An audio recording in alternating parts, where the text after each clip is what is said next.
네, 빅스라는 게 있습니다. 우리 경제쇼에서도 한두 번 언급됐죠. 볼러털리티 인덱스, 변동성 지수라고 번역하는데요.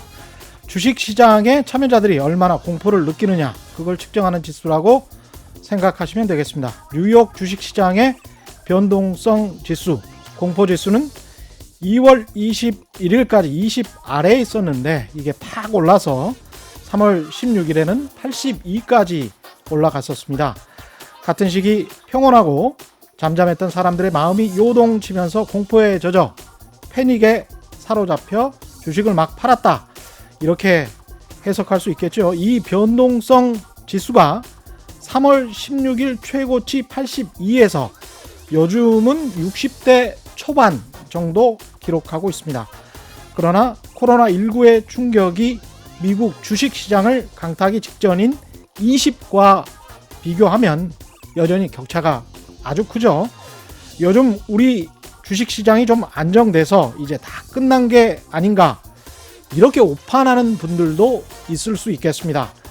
공포지수가 그러나 말하는 것은 아직 안 끝났다, 조심해라, 이겁니다.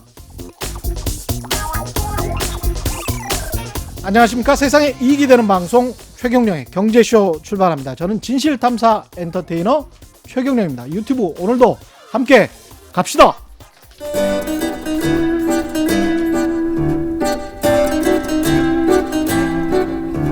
얽히고 설킨 국제경제는 이분이 제일 잘합니다.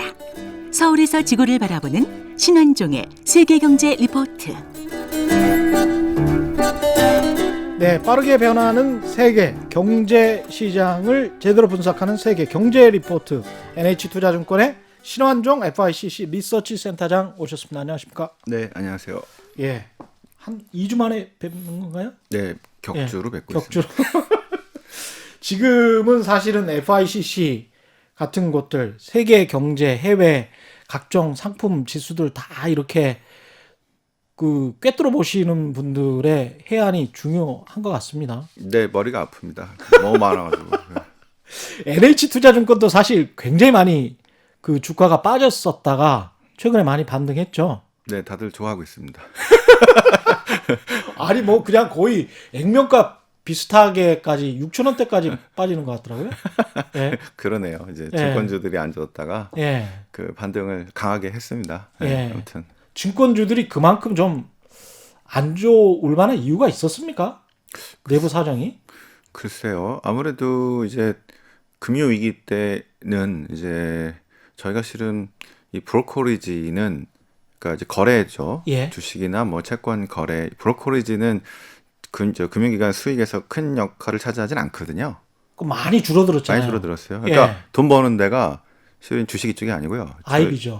저희 그 FICC입니다. FICC. 그러니까 채권, 예. 그러니까 이제 국채나 뭐 이런 거, 그다음에 무슨 구주화 채권도 있고요. 또는 뭐 원자재도 있고, 딜이 있고, M&A 있고, 뭐 그런 것들이 있는데요. 그렇죠. 예. 근데 주식은 실은 크진 않아요. 근데 이제 예.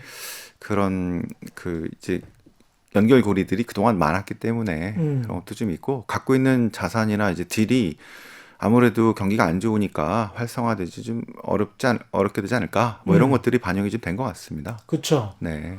근데 실제로는 뭐 딱히 그런 것 같지도 않다. 그리고 이제 사람들이 계속 구제금융을 한다고 하니까, 어지간한 회사는 미국에서도 살린다고 하니까 그런 것 때문에 이제 투자 자산이 그렇게 크게 급락할 위험은, 또는 부동안할 위험은 없다, 이런 게 좀 반영되는 흐름인 건가요, 이게?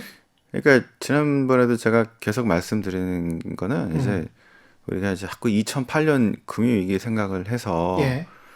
그 은행 위기는 아닌 것 같은데, 예. 근데 이건 실은 이제 2008년과 같은 스타일이 아니라 어떻게 보면은 1930년대 그 대공황 때의 케이스처럼 금융이 아니라 실물이 먼저 망가지고 그래서 나중에 금융이 좀 영향을 받는 예. 뭐 이런 케이스여가지고, 여러분 저기 고객이란다 저기 시청자들이 예. 그 이제 느끼시는 이게 더 크거든요.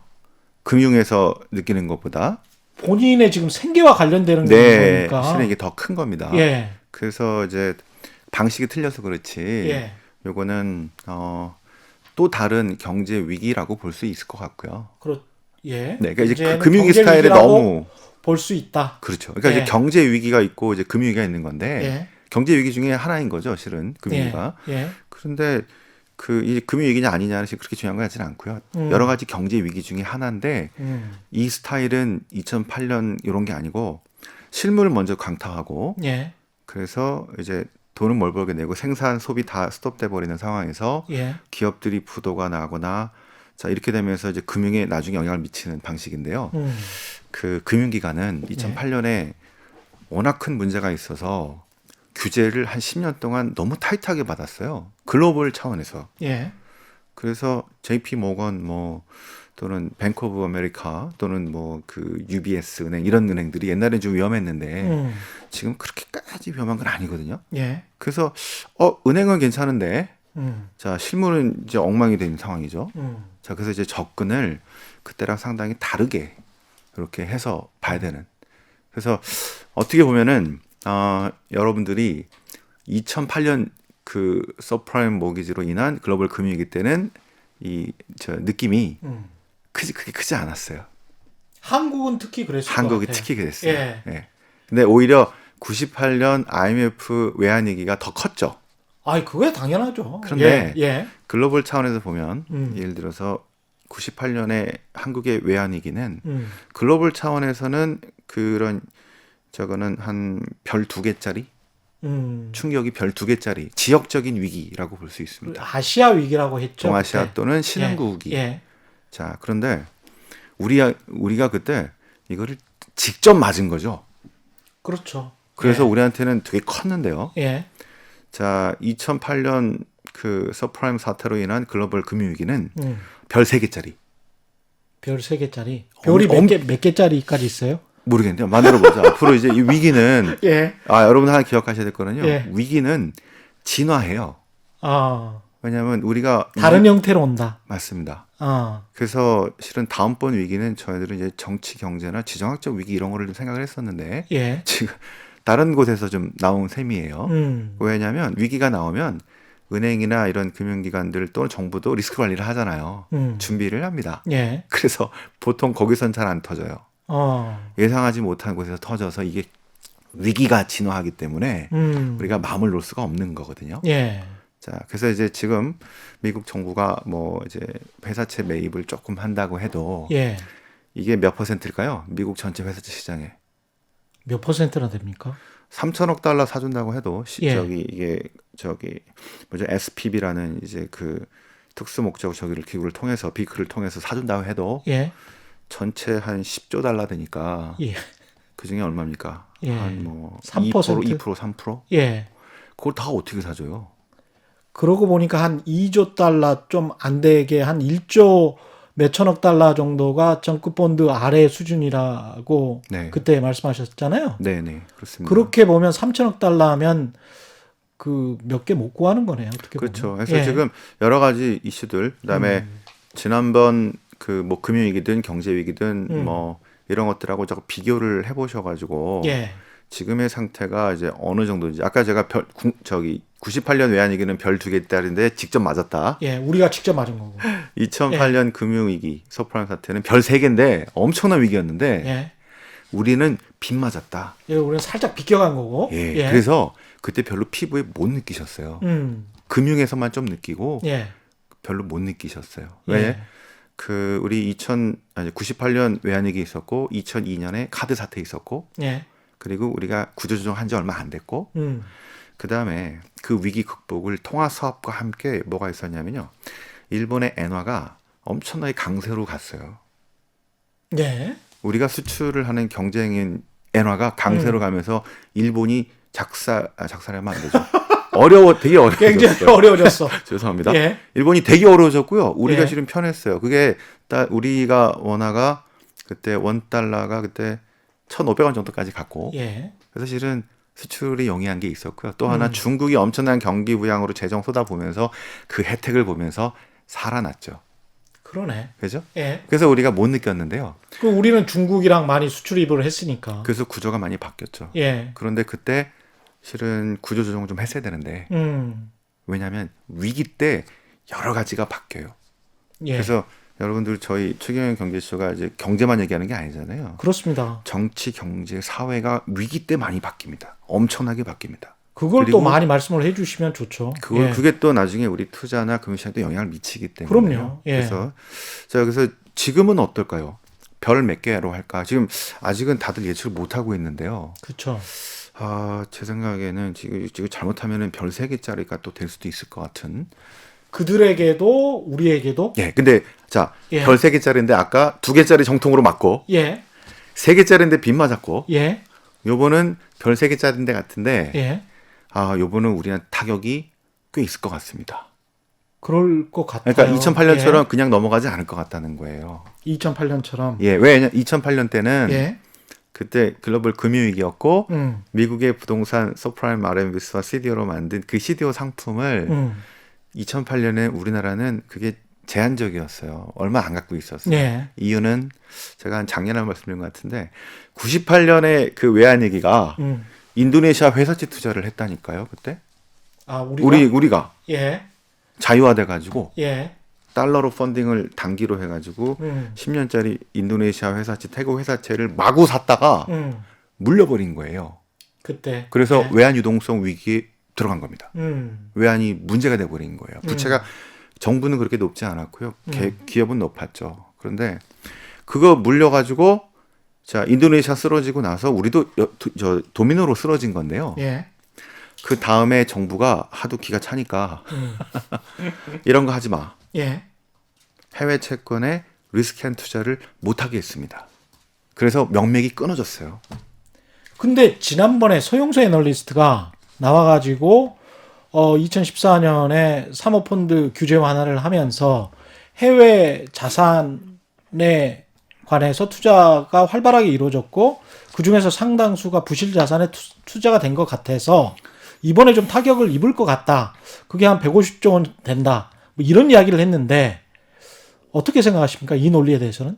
저는 그렇게 생각하지는 않는데요. 왜냐하면 예. 해외 투자가 우리 국민연금, KIC, 그다음에 보험사들 왜냐하면 금리가 낮기 때문에 예.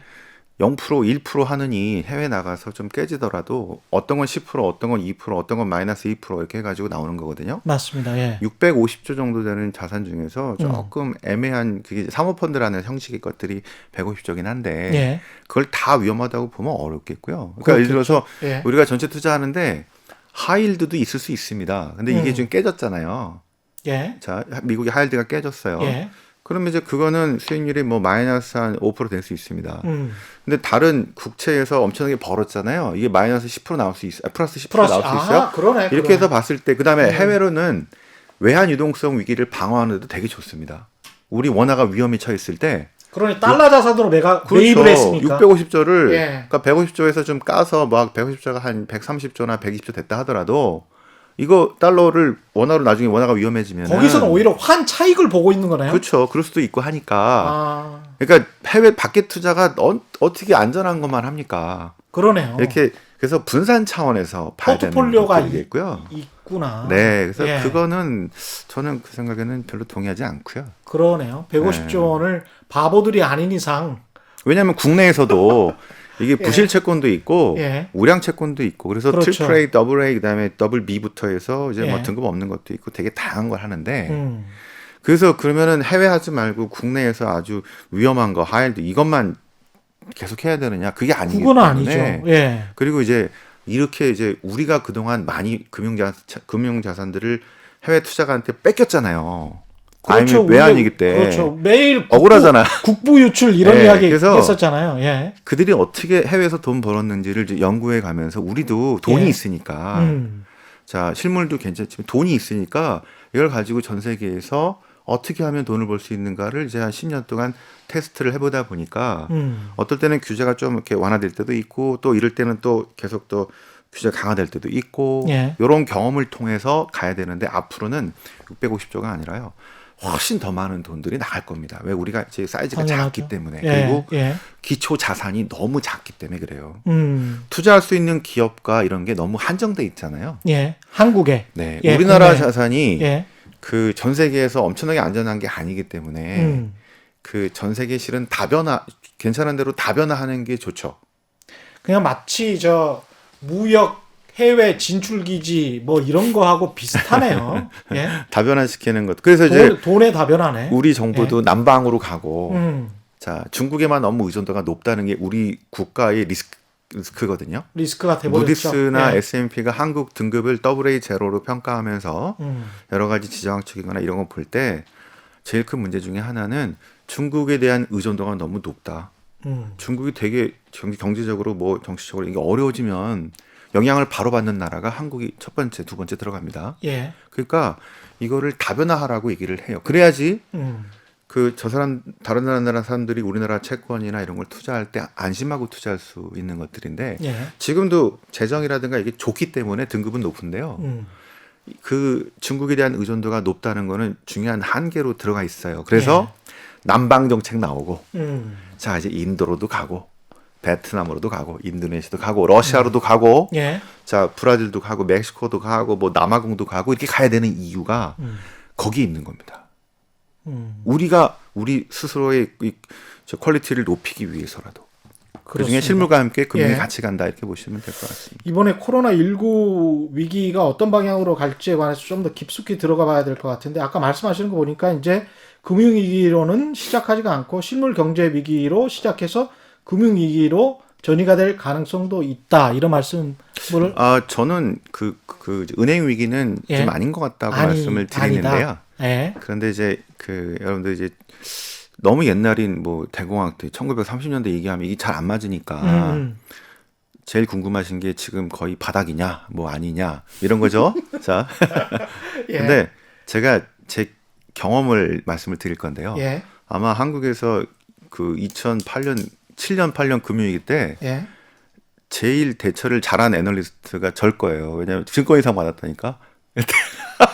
또 자랑하시네. 그때 왜 이번에 세 번째예요, 세 번째. 그러니까 오늘 조금 자세하게 말씀드리면요. 예. 이런 상황이었어요. 예. 뭐냐면 2007년 증권인상이 쉽게 말해 한국 기자상 그에 받으신 거 그런 거 아, 제가 기자니까 베스트 오브 베스트죠. 애널리스트 아, 베스트 애널리스트를 그 해에 예, 25명 뽑는데 올해 기자상이네. 그렇죠. 예. 훌륭하십니다. 자, 왜 그랬냐면 예. 자, 2007년 8월부터 시작됐어요. BNP 파리바가 예. 그 펀드가 환매가 안 되는 거야. 8월 14일인가 막 그랬는데 예. 그래서 난리가 났어요. 그 모기지 갖고 있는 펀드였는데 그 갖고 있는 자산을 못 팔아가지고 환매가 안 되는 이게 엄청난 쇼크를 줘서 주식이 막 떨어졌습니다. 예. 자, 그래서 정부가 대책들을 내놔요. 자, ABX 지수 해가지고 모기지를 갖고 만드는 파시형 파생 지수 이 가격이 너무 떨어져가지고 매수 매도가가 너무 벌어져가지고 이게 거래가 안 되는 상황인 거예요. 그래서 정부가 거기에 숨통을 틀어주기 위해서 여러 가지 대책을 내놓습니다. 그래서 자 일부가 아니지 대부분의 이제 그 좀 그냥 좀 나이브하신 분들은 이제 됐다. 저희들은 아직 안 끝났다. 이제 시작이다. 이 리포트가 이렇게 됩니다. 그래서 자, 지금 상황이네, 지금 이 상황. 위기는 예. 지금 저희가 아마 그때 제일 처음 그 CDO하고 이게 저희들 전공이었기 때문에 그걸 썼어요. 이 위기가 이게 점점 커지는 위기인데 아직 빙산의 일각이다. 예. 그러면 또 정부 대책이 나오면 이제 끝났다고 나와요. 특히 주식 하시는 분들은. 그렇죠. 그래서 아직 안 끝났다 저희들은. 자, 그러면 위기가 더 높아집니다. 그 다음에는 이제 그 미국 은행들과 저기 뭐죠 그 컨트리 파이낸셜 이런 데가 막 파산할 지경이 돼서. 예. 그때 뱅크 오브 아메리카가 인수하고 막 난리가 나요. 예, 그래서 그랬죠. 이제 모기 접시 인수했으니까 이제 끝났다. 또 나와요. 근데 그래서 이제 아마 주식 쪽에서 이제 스트롱 바이 나오고 예. 자, 이제 그 서프라임 모기지 이슈 끝났다. 예. 실제로 주식도 아마 3월 말 4월 5월 좀 올라갔어요. 그런데 저희들은 이거 아직 안 끝났다. 왜냐하면은 그때 제가 저기 서프라임 부실 대출로 인한 그 영향, 얼마나 부실이 됐는지 이거를 그때 크레딧 애널리스트였고 그쪽을 담당하고 있었으니까. 예. 그래서 그때 IMF 전망은 3천억 달러였는데요. 예. 저희들이 여러 가지 데이터로 가지고 이제 추정을 해본 결과 한 8,500억 달러를 제시를 했는데 훨씬 그래서 없네요. 문제가 많았어요. 예. 이게 IMF는 3천억 달러인데 한국에 있는 네가 무슨 그래서 이게 리포트가 못 나갈 뻔했는데 그 선배가 이제 약간 이제 마사지를 해서 예. 그 3,500억 달러 이거를 이제 8,500억 달러. 아펜딕스로 빠고 예. 아펜딕스 부록으로 빼고 예. 아직 좀 끝나지 않았다. 이게 부드럽게 좀 만들어 놓고 예. 리포트를 나갔는데요. 나중에 증권위상을 타게 된 이유가 실은 이 리포트 때문이었는데요. 왜냐하면 그 다음 달에 예. IMF 수정 전망이 나왔는데 부실 규모가 이제 9천억 달러로 나오면서 IMF보다 2달 전에 그렇죠. 정확히 예측한. 그러니까 이게 거네요. 그 베어스턴스 하나 갖고 끝나지 않은 이런 상황들이 예. 전 그 금융기관들이 실은 거의 다 여기 다 몰려 있었거든요. 리만 그다음에 리만 나타났잖아요. 자, 그래서 이제 바로 이어서 4월, 5월까지는 주식이 좀 괜찮다가요. 6월 말 7, 8월에 페니메하고 프레디맥 같은 예. 미국의 국책 모기지 기관들이 자본 잠식을 당하면서 엄청나게 문제가 됐어요. 그때 이제 이 공기업인데요. 예. 우리 한국은행이 갖고 있었던 그 당시 외환보유고 중에 3분의 1 정도가 예. 페니메 프레디맥이 보증한 MBS라고 예. 하는 주택 모기지 저당 증권 뭐 이런 거거든요. 예. 자, 이거를 주택금융공사채 같은 것들. 네, 에이전시, 공기업 그 이제 MBS 이렇게 얘기를 합니다. 그런데 어떤 분이 그거 저기 쓰레기다. 예. 한국은행 외환보유고 일부가 쓰레기다. 자, 그 말이 그런 신문 기사까지 나왔었습니다. 나왔었어요. 예. 그래서 한국은행에서는 아니다. 이건 미국 정부 채권에 준하는 채권이다. 예. 둘 다 말이 맞긴 해요. 음. 왜냐하면 공기업이니까 정부 기관에 준하는 채권은 맞는데 예. 우리나라 공기업은요. 음. 특별법으로 그 공기업에 대한 부채나 이런 것들을 지원한다는 그런 조항들이 있어요. 자, 그러니까 뭐 가스공사법, 예. 또 뭐 산업은행 등등등, 뭐 한전법도 그렇고요. 그렇죠. 예. 특별한 법이 있어서 근데 그게 표현들이 좀 애매합니다. 정부가 지원할 수 있다. 예. 성에 나쁘면 안 할 수도 있는 거죠. 그렇죠. 자, 그러니까 예. 해석하기 좀 나름인데요. 예. 조금씩 틀려요. 이게 나중에 이제 국가부채와 관련해서도 정부, 지방정부, 공기업 이렇게 어느 범위까지를 국가부채라고 보느냐 이것의 문제도 관련이 있기 때문에 맞습니다. 예. 예, 그래서 정부는 100% 100% 내가 개런티한다, 보증한다 이런 거를 잘 안 해주는 거예요. 그렇죠. 예, 그래서 예. 미국 정부도 음. 원래는 채권 맨 앞에 페니메 프레디맥의 채권 맨 앞에 정부가 지급 보증하지 않습니다라고 뭐 안 한다는 거 아니야? 그렇죠. 이거 예. 나빠지면은 쓰레기 아니야? 이렇게 나온 입장도 있었지만 실제로 페니메 프레디맥의 이 채권이 문제가 생기면 미국의 금융 시스템이 아주 박살이 납니다. 그렇죠. 그래서 실질적으로 도와줄 거라고 이제 판단한 그래서 준정부 채권 이렇게 얘기를 한 거죠. 그렇죠. 그래서 실제 6월 말, 7월, 8월, 9월 초까지 리만 브라더스 파산하기 직전까지 페니메 프레디맥이 문제였었어요.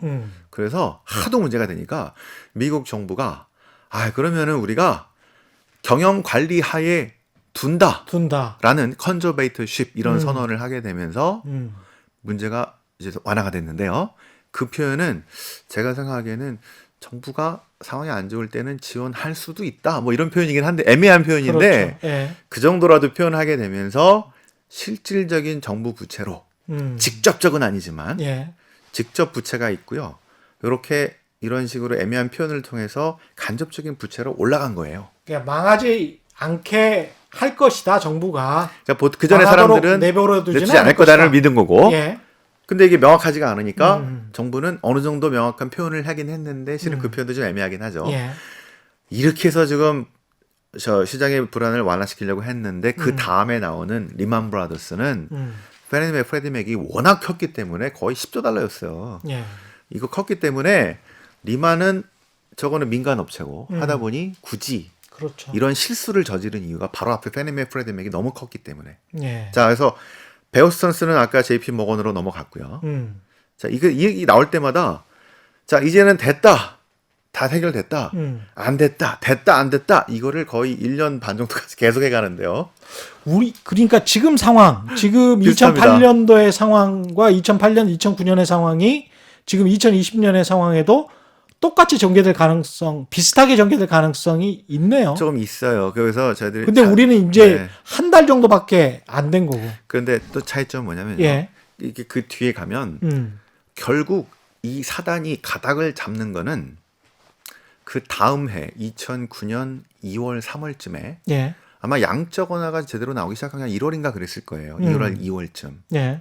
어떤 변화가 제일 컸냐면 정부가 바뀐 겁니다. 예. 오바마 정부 이게 대선이 그때 또 음. 올해도 하필 또 대선이죠. 예, 이게 그러네요. 특이합니다. 예.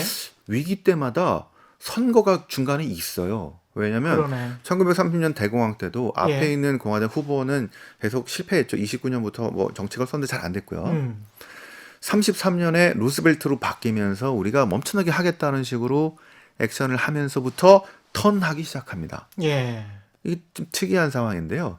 정부가 그래서 자 의회를 설득하고 이런 과정에서 선거 직전에는 상하원들이 이게 제대로 거의 램덕이 빠지는 정부를 지원하지도 않았고 뭐를 해줘도 문제가 있기 때문에 예. 기업과 은행을 예. 도와줬을 때는 뭐를 해줘도 문제가 있기 때문에 음. 이거를 한다 안 한다 하면서 계속 딜레이하고 하면서 진짜 주식의 저점은 리만 브라더스 파산 시점에 2008년 9월이 아니고요. 예. 2009년 2월인가 그랬어요. 오바마 정부 탄생하고 나서 여러 가지 대책들이 강하게 나오면서 턴을 시작한 그렇죠. 겁니다. 예. 그러니까 지금 그때도 막 오바마 정부에서 뭐 돈을 직접적으로 지원하고 그랬습니다. 네, 맞습니다. 자동차 사라고 네. 막 그러면서. 그런데 그때 나왔던 그 대규모 정책들이 예. 지금 앞에 다 나와버렸어요. 그러니까 사람들이 지금 헷갈린 겁니다. 야, 그때 2008년 말 그때 실은 이제 베어스턴스 넘어갔고요. 예. 자, JP 모건 넘어갔죠. 5대 투자은행 중에 그다음에 리만 브라더스 파산했죠. 예. 그래서 일파만 파됐죠. 파산하고 나서 바로 이제 다음 메릴 린치, 그다음에 모건 스탠리, 그다음에 이제 골드만삭스 예. 다 난리가 나서 자, 특히 메릴 린치는 BOA 그 뱅크 오브 아메리카로 넘어갔고 예. 예. 모건 스탠리하고 자, 골드만삭스도 되게 어려웠는데 은행이 상업은행이 아니었기 때문에 연준의 감독을 받지 않았고 그래서 얘들은 이 두 투자은행을 은행으로 바꾸는 그 법안들을 빨리 만들고 예금 예치하고 해서 예. 구제금융 할 수 있게 바꾸고 막 이런 것들도 상원과 하원이 빠르게 허가를 내주지 않았기 때문에 오래 걸렸어요. 그러니까 이게 실은 이제 우리가 보이는 게 경제 이슈뿐만 아니라 예. 이런 위기가 나왔을 때의 정치권의 대응들이 되게 중요한데 지금 보시면 상원하고 하원하고 또 뭐 샌더스 의원이 오늘 또 뭐 반대 따라 자꾸 딜레이 되고 막 그러죠. 예. 앞으로도 무지하게 나올 겁니다. 그런데 이렇게 해서 턴을 했던 양적 완화와 뭐 1조 달러의 그런 경기 부양책이 지금 나왔거든요. 이제 나오겠죠, 이제. 예. 그러면 다 해결돼야 되는 것처럼 보이지만 실은 이게 다가 아니라는 겁니다. 왜냐하면 예. 제가 그 위기 자체가 이렇게 보니까요. 항상 진화해요. 위기가 진화한다. 1930년대에 대공황 그때 그 뜻이 나왔던 29년에 그 공급 과잉으로부터 문제가 생겼을 때도요. 그때 이런 걸 처음 봤어요. 그때는 그랬겠죠. 그죠? 예. 자, 그래서 나름의 어떤 대책들이 나온 겁니다. 음. 그리고 그 대책은 단순히 경제만의 대책이 아니고요. 어떻게 정치, 경제, 사회를 총망라하는 그런 대책이 나왔습니다. 예. 루스벨트의 뉴딜부터 해서 음. 노동자의 권익을 보호하게 되고 그전에는 그거 별로 중요하지 않았죠. 독점 자본들 입장에서만 그냥 대량 생산만 가져갔더니 소비가 없으니까. 예. 근데 소비를 위해서라도 노동자들의 권익을 권리를 찾아줘야 되겠고 그래서 사회 보장 시스템들 같은 것들이 예. 이런 위기 때마다 엄청나게 업그레이드해서 나옵니다. 음. 실제로 미국의 제대로 된 사회 보장 시스템들 뭐 그 사회 보험도 그렇고 뭐 이런 것들이 그 30년 그때부터 정권 루스벨트 때부터 시작이 되거든요. 예. 지난번에도 그랬죠. 오바마 때. 그렇죠? 결국에는 이게 사람들이 다 파산하고 이렇게 되니까 보호될 장치가 필요하니까 오바마 케어라는 것들이 튀어나게 되면서 혜택을 받지 못했던 5천만 명의 미국 사람들도 이제 보험 혜택을 받을 수 있게 의료보험 혜택을 받을 수 그렇죠. 있게 이런 게 나오잖아요. 예. 그래서 지금도 이 위기를 통해서 정치, 경제, 사회 뭐 이런 것들이 아주 커다랗게 변할 가능성들을 우리가 동시에 봐야 되고요. 산업의 구조조정뿐만 아니라 사회 자체도 상당히 바뀔 가능성이 높다라고 보여지는데 구조적으로는 분명히 그럴 거는 같고. 네, 그래서 이제 예. 위기도 바뀌는데 정부의 대응도 계속 바뀌더라 그에 맞춰서.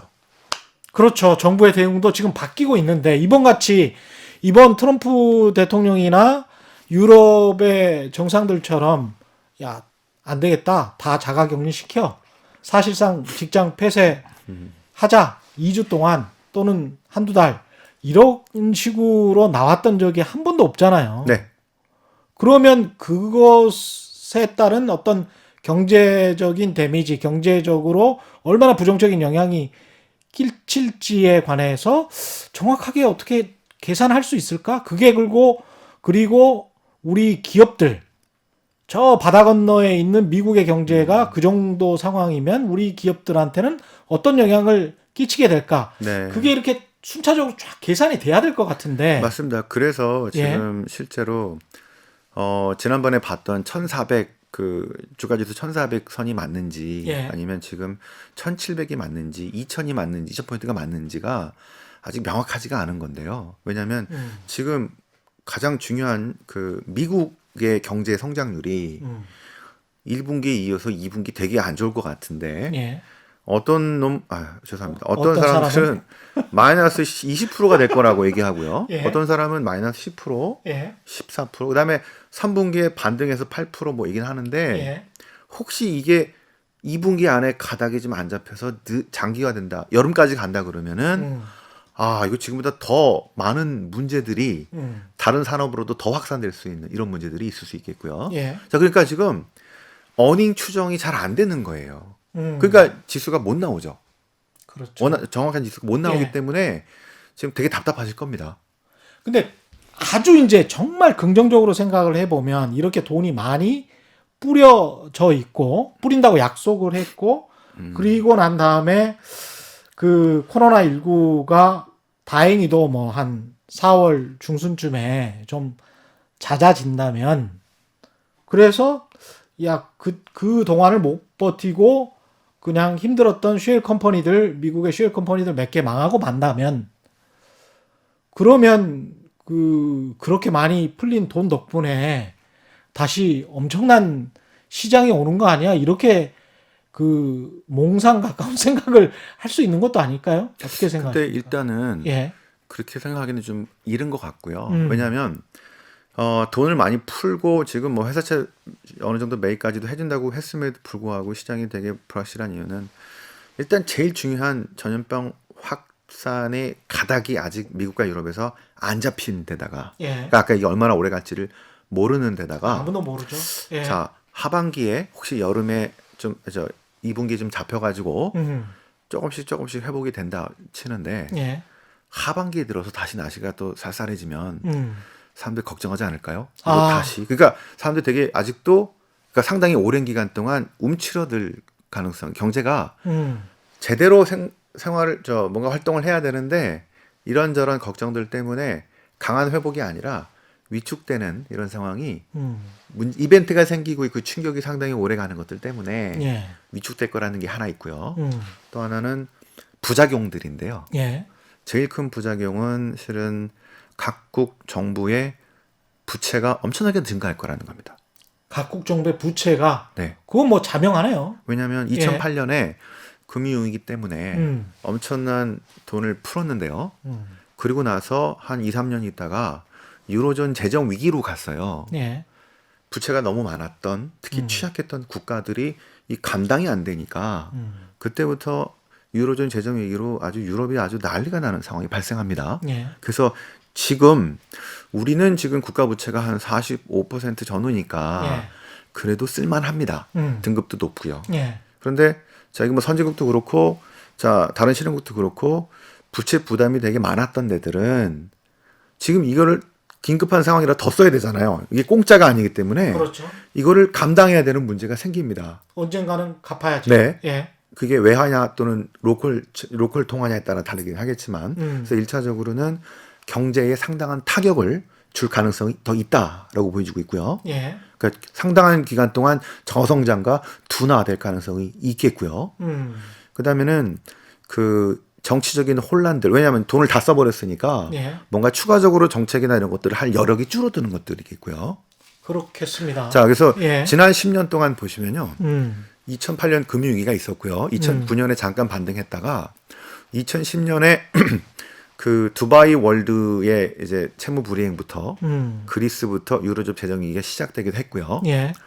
어떤 지역에서는 지금 러시아 같이 소맥 같은 거 수출을 안 하면요. 음. 아랍의 봄이 2010년처럼 다시 나올 수도 있어요.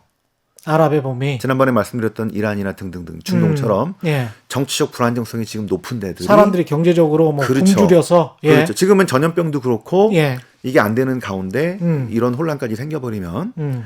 그다음에 또 말씀드린 지정학적 혼란도 있겠죠. 그리고 12년 보면 이제 유로존 재정 위기가 본격화됐죠. 예. 13년에 프레자일 5라고 신흥국 위기.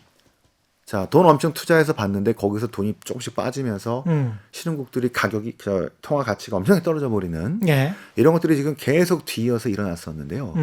그 부작용과 이런 것들을 후폭풍들을 우리가 생각을 해야 됩니다. 이게 그냥 재정을 쓰는 게 공짜 점심이 아니기 때문에 그렇죠. 분명히 지금 고려를 해야 되는데 일단 급하니까 쓰는데 음. 재정 여러 개인 데들은 오케이. 그런데 한국 같은 경우는 한국은 저는 있다고 판단을 예, 합니다. 재정 여력이 있다. 네, 예. 무디스든 S&P든 예. 한국의 재정 쪽에서는 괜찮다고 보고 있기 때문인데요. 우리가 이제 대대로 트라우마가 있어가지고 재정을 잘 쓰지는 않는데 IMF 때문에. 예. 네, 그렇습니다. 그래서 예. 특히 외환도 그렇고. 예. 근데 지금처럼 어쩔 수 없이 쓸 때는 써야 된다고 생각합니다. 써야죠. 어떻게 하겠어요. 예. 근데 이제 그 재정적인 능력이 상당히 좀 안 좋은 데들은 음. 상당한 부담을 가질 수밖에 없겠죠. 이걸 기업이나 은행 쪽, 우리 기업이나 은행 쪽으로 좀 돌려서 생각을 해보자면, 기업 같은 경우에는 우리가 좀 봐야 될 게 순현금이 굉장히 좀 많은 기업, 삼성전자 같은 기업 있지 않습니까? 네. 뭐 한 80조 정도는 있을 텐데, 그렇게 현금을 쌓아놓고 있는 기업들한테는 이 위기가 어떻게 보면 기회가 될 수도 있겠습니다.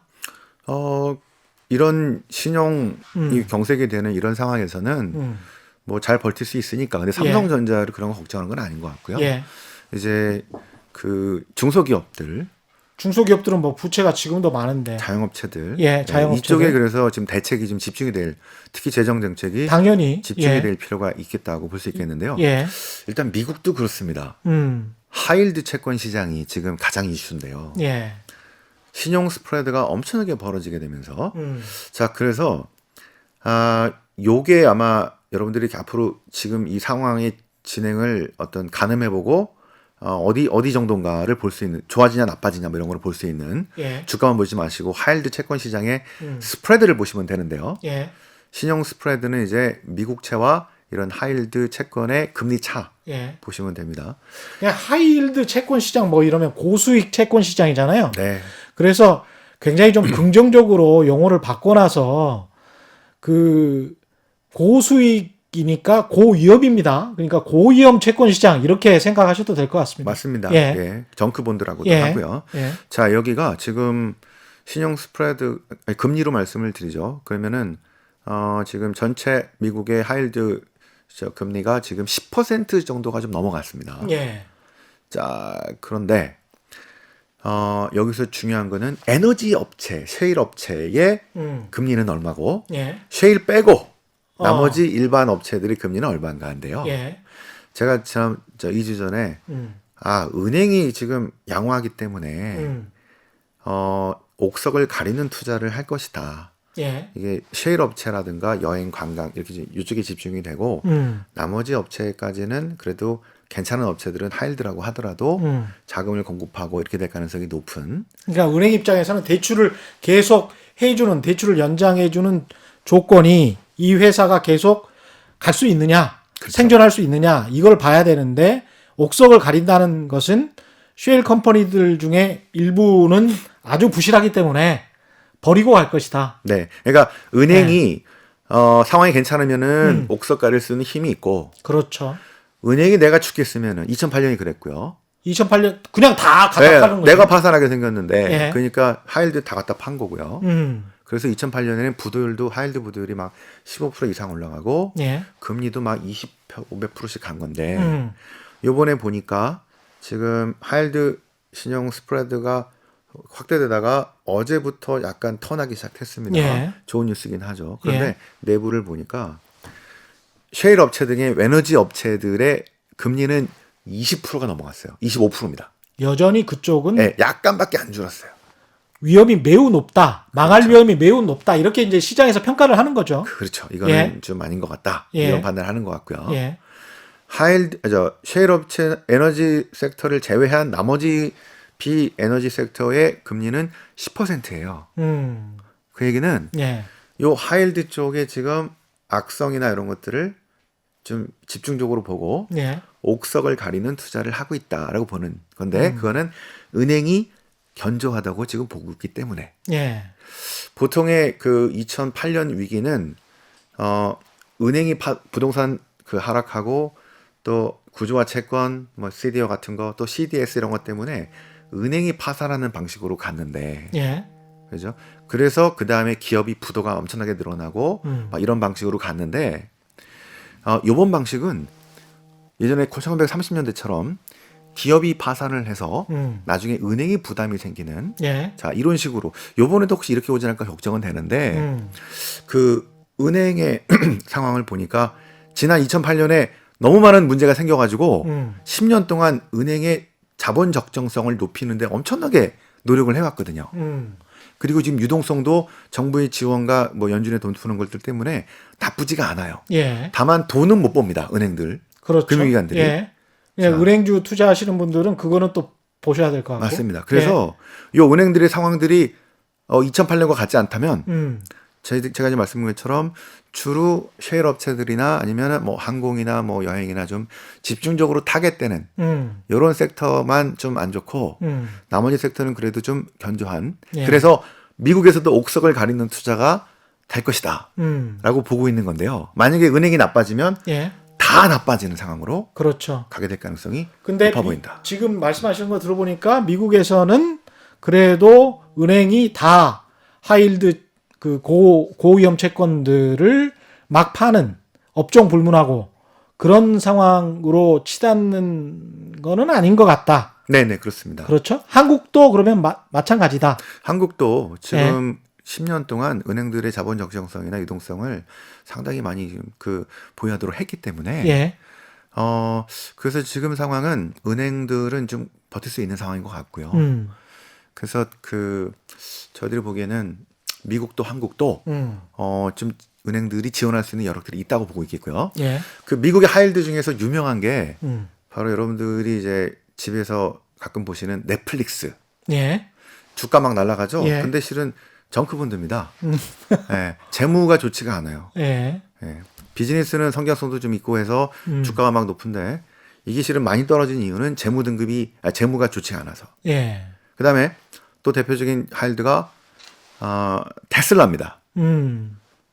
저 주가 막 엄청나게 갔다가 예. 엄청나게 떨어졌죠. 예. 왜냐하면 하이힐드 채권 시장들이 나빠지면서 같이 나빠진 건데, 자 은행들이 보기에 이런 회사들이 괜찮다고 은행들이 지금 견조하다면 옥석을 가리는 투자로 이런 데들은 한번 접을 만한데라고 예.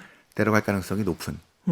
자 그래서 앞으로 중요한 포인트는 은행의 상황을 보면서 예. 우리가 전반적인 이 상황이 아주 진짜 엄청난 위기로 갈 거냐 아니면은 그보다 좀 덜한 뭐 이렇게 판단을 할 수 있을 거라 생각합니다. 투자자들 입장에서는 그 단기적으로 장기적으로 많은 어떤 그 뭐랄까요? 그 투자에 관한 어떤 인사이트가 얼마나 말씀을 많이 해 주셨는데 어떻게 보면 앞으로의 시장은 부채 좀 위험성이 높은 것들은 피하고 현금 자산이 많은 것들 위주로 사람들의 관심이 쏠릴 가능성, 그다음에 그 인터넷 중심으로 해서 비대면 접촉을 하는 사회로 갈 때에 그때 주가가 오를 어떤 그런 것들 그런 식으로 좀 생각을 많이 해봐야 되겠습니다. 예, 뭐 사회가 많이 바뀌고 할 테니까 거기에 예. 맞는 산업군들이 먼저 그 반등을 하겠고 먼저 좋아지겠죠. 예. 근데 그런 생각을 하면 좋을 것 같습니다. 이제 지난 10년은 아마 미국 기업들 중심의 세대였고 앞으로 이 코로나 이후에 바뀌는 산업에서 어떤 나라의 어떤 기업들이 그러니까 지금 생각은 거의 미국 증시에 상장되어 있는 그 기업들이 향후의 10년도 거의 끌고 가지 않을까라는 생각을 합니다. 그러면은 조정을 좀 많이 받고 그럴 때 그쪽 비중을 좀 높이는 것도 좋을 것 같고요. 여전히 팡. 예, 아니 그거는 좀 봐야 될 것 같습니다. 그거는 좀 봐야 되고. 근데 예. 그거와 함께 예.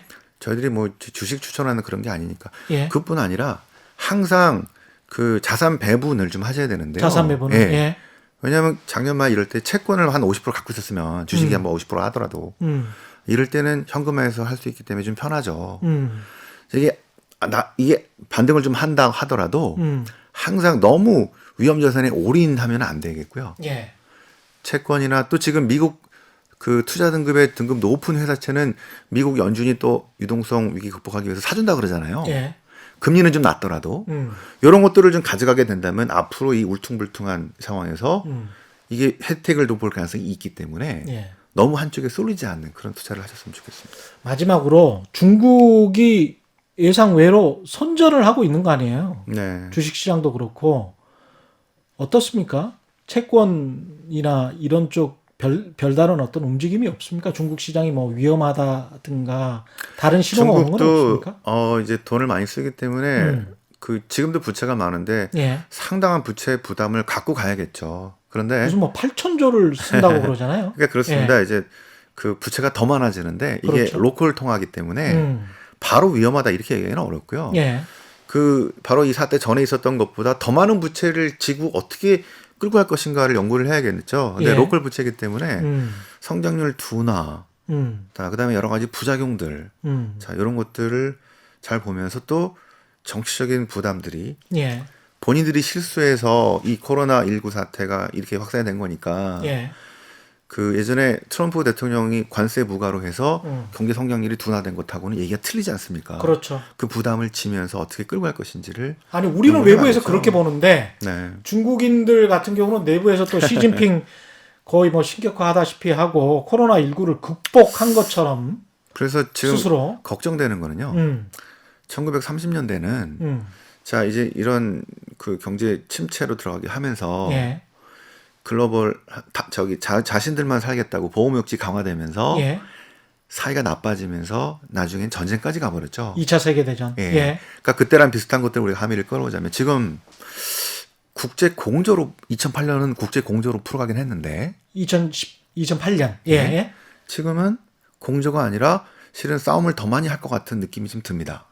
그죠? 그래서 이런 상황들, 그러니까 지금 예. 기존에 있었던 이슈들이 전부 다 다시 튀어나올 가능성이 있는데요. 그러니까요. 지정학적인 문제, 예. 또 아까 뭐 아랍의 봄처럼 뭐 그 정치적인 내부적인 혼란으로 인한, 예. 그다음에 각국의 부채 문제, 또 이태리 뭐 경제적인 문제, 신흥국의 문제, 예. 온갖 것들이 코로나와 결부돼서 잘 국제 경제로 잘 할 건지. 그렇죠. 근데 이렇게 보기에는 너무 나이브한 것 같고요. 그래서 앞으로 저희가 이제 이거를 좀 복합적으로 좀 더 좀 바라보면서 말씀을 드려야 될 것 같습니다. 트럼프 대통령이 재선이 되냐 안 되느냐 이 네. 고립주의와 보호무역 그다음에 사실은 문재인 대통령에게 진단 키트 뭐 손을 내민 것도 중국에는 내밀기 싫어가지고 자존심 상해서 우리한테 이제 손 내민 게 확연한데. 트럼프의 생각은 이런 것 같습니다. 지금 이대로 계속 가서 경기가 침체되고 예. 주가가 멈춰 떨어지면은 트럼프한테 불리합니다. 그럼요. 그래서 어떻게든 2분기 안에 끝내고 싶어 할 겁니다. 그렇죠. 확진자 예. 둔화 나오고 음. 하반기부터 이제 여름이나 하반기부터 조금 이제 상황이 좋아지면은 그때부터 재정 엄청나게 더 풀 것 같고요. 그렇죠. 그다음에 예. 통화도 더 음. 보지 못했던 이런 것들을 통해서 한 다음에 이제 11월. 11월에 대선을 노려보겠죠. 근데 계속 이렇게 가면은 트럼프가 그전에는 된다고 봤지만 지금 지금은 몰렸어요. 상당히 좀 힘들 수도 있어요. 아직 인기는 높지만.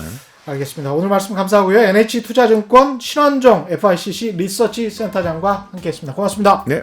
예, 저희가 준비한 최경영의 경제쇼는 여기까지입니다. 지금까지 세상에 이익이 되는 방송 최경영의 경제쇼였습니다. 고맙습니다.